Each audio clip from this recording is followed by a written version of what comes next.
GetABigStack.com. We want to help you get a big stack. Let's say you were dealt 6-7 on the button. Pretty weak marginal hand.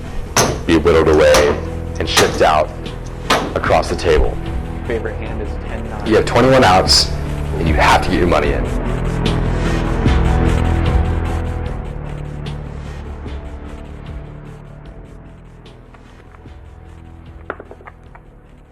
Hey everyone, this is Zeke with Get a Big Stack, and today we're going to be talking a little bit about how to host a poker tournament at your house. Where do we start? Well, you got to have chips, you got to have a table, you got to have chairs, and you got to have a place to play. Obviously, that's a given. So keep that in mind. We have just some really basic cheap chips here that we're using. They're not clay, they're not really expensive, but they look nice and they do the job pretty well. You can pick up pretty cheap chip sets online or at your local store. That sort of thing. Tables are the same situation. Make sure you get a nice table. I like to have cup holders on my table for drinks and whatnot. That's the basic stuff. Very simple and obvious. Typically speaking, I have around 6 to 12 players at a tournament, or maybe 20 if we can get a second table, but generally speaking, we like to keep it sociable and friendly, and not obviously like a major tournament with a lot of players. So maybe anywhere from 6 to 10, maybe 20 if you have 2 tables at the max. I like to do the blind structures and the chip stacked sizing a little something like this. I generally start out with about 30K in chips.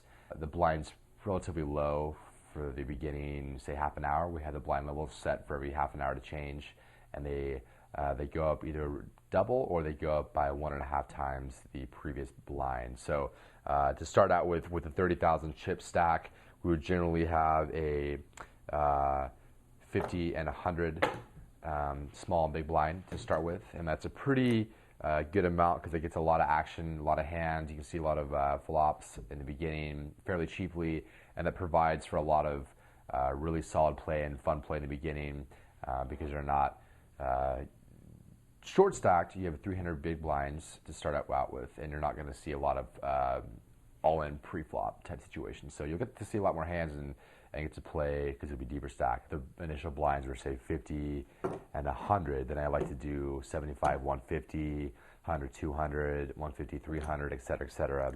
As far as the stakes, it's all subjective. It's all dependent on the pocketbooks of the players you're playing with.